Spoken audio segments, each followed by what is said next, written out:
Kepada yang terhormat, Ibu Profesor Dr. Sri Indah Nikensari, SMSE, selaku dosen pengampu mata kuliah Teori Ekonomi Makro. Kami dari kelompok 11 izin menampilkan hasil podcast kami.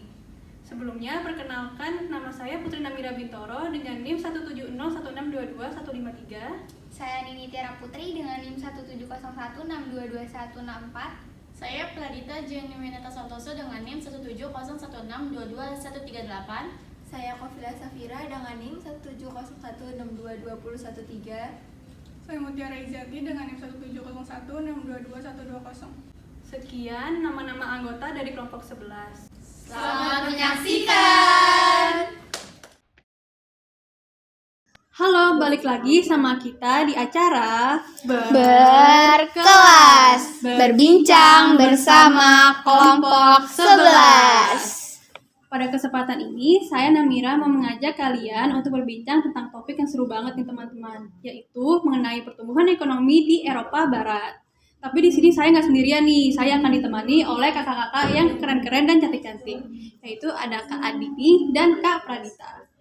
Sebelum kita mulai pembahasan, kita berkabar dulu yuk. Gimana nih Kak kabarnya dan kesibukannya akhir-akhir ini? Wah, untuk aku sendiri alhamdulillah kabarnya baik Kak. Dan untuk kesibukannya itu lagi ya sibuk kuliah sama kayak kakaknya juga pasti. Terus sibuk nugas sama persiapan buat UAS sih Kak. Kalau Kak Pradita sendiri bagaimana ya Kak kabarnya dan kesibukannya akhir-akhir ini? Alhamdulillah kabar saya sendiri tuh baik.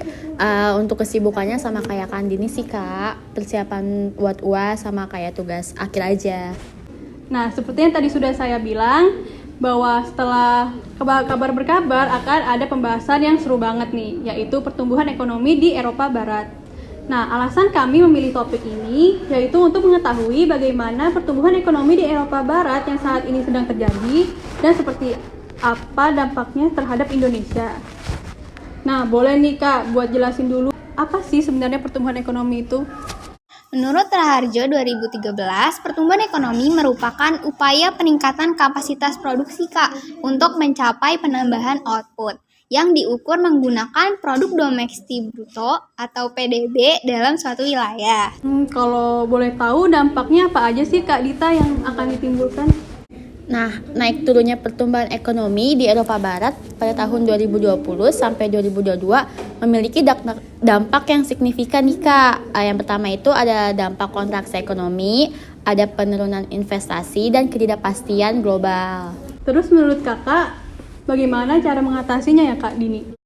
Untuk mengatasi dampak negatif dari naik turunnya pertumbuhan ekonomi di Eropa Barat, itu diperlukan kebijakan nih Kak yang tepat dan konsisten dari pemerintah dan berbagai pemangku kepentingan termasuk sektor swasta maupun masyarakat nih Kak. Terus kebijakan tersebut harus fokus pada pemulihan ekonomi, peningkatan investasi, dan pengembangan sumber daya manusia untuk mencapai pertumbuhan ekonomi yang berkelanjutan dan inklusif di masa depan Kak. Oh iya, kita belum bahas faktornya nih Kak. Menurut Kak Dita, faktor dari pertumbuhan ekonomi itu apa aja ya Kak?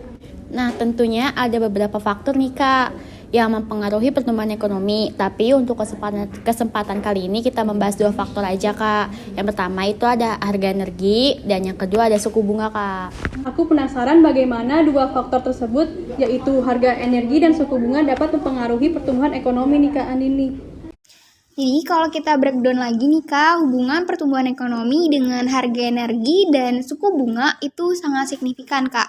Harga energi mempengaruhi biaya produksi dan konsumsi, jadi kenaikan harga energi dapat menyebabkan biaya produksi itu naik yang mengakibatkan inflasi. Sedangkan suku bunga mempengaruhi tingkat investasi dan konsumsi. Jadi suku bunga yang rendah mendorong peminjam dan investasi yang dapat meningkatkan aktivitas ekonomi. Selain itu, suku bunga juga mempengaruhi arus modal dan nilai tukar yang dapat berdampak pada stabilitas ekonomi secara keseluruhan. Dengan demikian, harga energi dan suku bunga memiliki peran yang sangat penting Kak dan dalam menentukan kondisi ekonomi suatu negara. Kebijakan yang tepat terkait dengan harga energi dan suku bunga dapat membantu menciptakan kondisi yang mendukung pertumbuhan ekonomi yang berkelanjutan. Kalau boleh tahu nih Kak, bagaimana sih dampaknya sendiri buat Indonesia terkait harga energi dan suku bunga yang mempengaruhi pertumbuhan ekonomi di Eropa Barat saat ini? Nah, kenaikan harga energi dan suku bunga acuan di Eropa Barat berdampak pada Indonesia, Kak. Dampaknya termasuk potensi tekanan inflasi, ancaman resesi ekonomi global, dan pengaruh terhadap kondisi ekonomi domestik, Kak. Nah, kenaikan suku bunga acuan telah terjadi di Indonesia yang dapat mempengaruhi kondisi ekonomi domestik. Ancaman resesi ekonomi global juga dapat mempengaruhi pembangunan infrastruktur dan kinerja perekonomian nasional.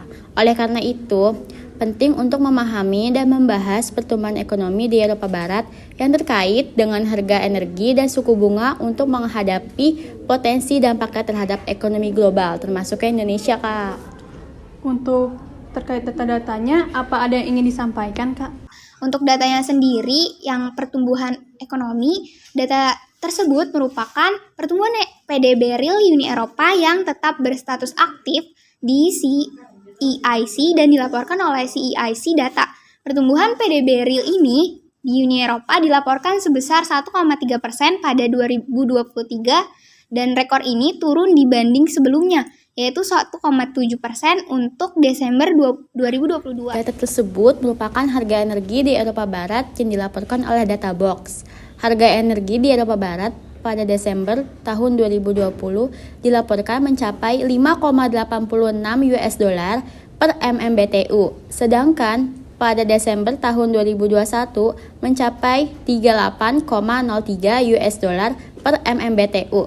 Berdasarkan data tersebut, suku bunga di Eropa pada tahun Desember 2020 sebesar 0,00% dan pada Desember 2021 juga sama, yaitu sebesar 0,00%.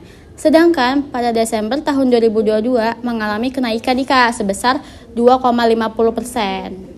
Jadi, dapat disimpulkan dari pembahasan kita hari ini, yaitu pertumbuhan ekonomi di Eropa Barat memiliki dampak yang signifikan untuk Indonesia, yaitu yang pertama kontraksi ekonomi, lalu yang kedua penurunan investasi, dan yang ketiga ada ketidakpastian global. Dan selain itu ada dua faktor, yaitu yang mempengaruhi pertumbuhan ekonomi adalah harga energi dan suku bunga. Nah, karena pembahasan kita sudah selesai, terima kasih kepada Kak Andini dan Kak Pradita yang telah meluangkan waktunya untuk hadir di acara podcast berkelas ini. Dan terima kasih juga untuk penonton yang sudah meluangkan waktunya. Semoga ada yang bisa diambil dari pembahasan kita hari ini mengenai pertumbuhan ekonomi di Eropa Barat.